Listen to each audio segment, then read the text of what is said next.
Today, we're going to break down a corporate crisis that didn't start with a stock market crash or a PR disaster. Nope, this one started with a single automated email alert. We're going to walk through how a little-known rule in Romania can spiral into a huge problem for a global company. Just imagine you're a regional CFO sitting in your office in London, and this message hits your screen. In that 1 second, your best performing subsidiary suddenly becomes your biggest headache. All right, let's set the scene. Meet Emma. She's a regional CFO, and things are looking great. She's on track for a fantastic financial close, and her Romanian team is absolutely crushing it. But then, an email with a bright red urgent subject line from that very team lands in her inbox, and that feeling of calm is just gone. Now, this isn't spam or some routine update. This is an automated alert from their own internal compliance system, and it's flagging a brand new message waiting for them in their official, secure portal with the Romanian tax authority. Okay, before we get any deeper, let's just quickly get these acronyms straight. ANF, that's the Romanian version of the IRS, their main tax authority. And the SPV? That's ANF's official, secure digital mailbox. You can think of it as a direct line from the government that you absolutely cannot ignore. And here it is. This is the reason for the panic. ANF is demanding detailed proof for all the management fees that the parent company bills to its Romanian office. But the real kicker? They've given them just 10 days to pull it all together. 10 days. So Emma does what any smart CFO would do. She immediately calls an expert, a guy named Bogdan, and he realizes right away that this isn't just one problem. Oh no, this is a crisis that's been brewing because two completely separate Romanian rules are about to collide. And it's a collision that catches so many international companies completely off guard. Bogdan asks for just two numbers, the subsidiary's turnover and its total assets. And look at this. You can see clear as day, for 2 years straight, the company has blown past both the 50 million RON turnover threshold and the 25 million RON asset threshold. This right here, this is where it all begins. And that is the first piece of the puzzle. The company has become so successful that it's been pushed into a whole new league. By law, it now has to go through a statutory audit, which is a much, much higher level of financial scrutiny. But wait, there's more. See, this is the really crucial part. You've got two different rulebooks from two different regulators that are now converging. The audit rule says, hey, you're big enough for a statutory audit, so you must also have an internal audit.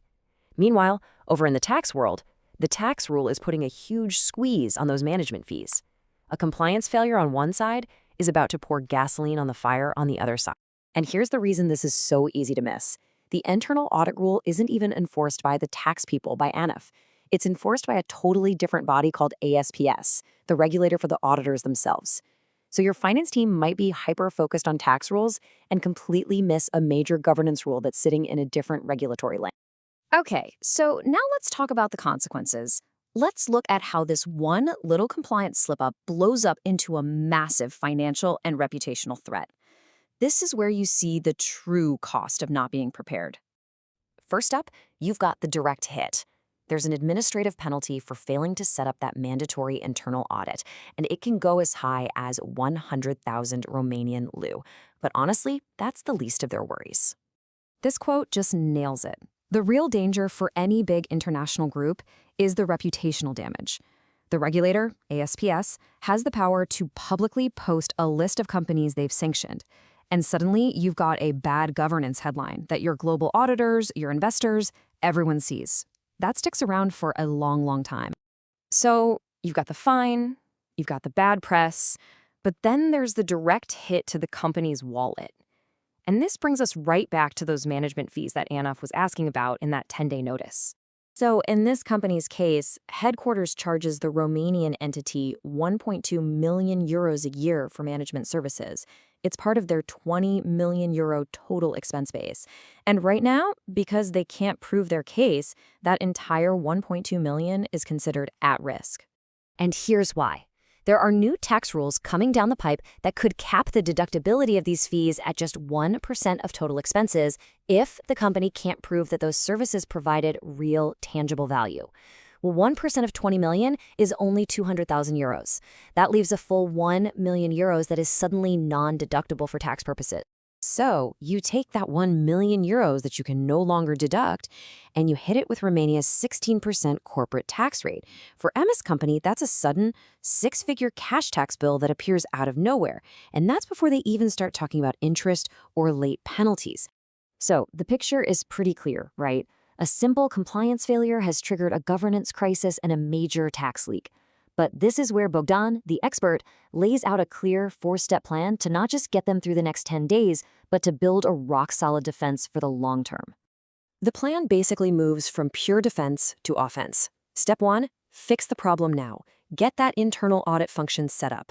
Step 2, use that new function to build your case. Run a benefit test to create the evidence file for those management fees. Step 3, clean up your data. Make sure everything is consistent. And finally, step 4, get proactive and seek a formal agreement with the tax authority so this never happens again. And when we say proof of substance, this is what we're talking about. It's not just a memo, it's a whole collection of concrete documents, an official audit charter, signed contracts, a library of reports and emails, and a clear approval trail showing who asked for what and when. This is what survives an audit.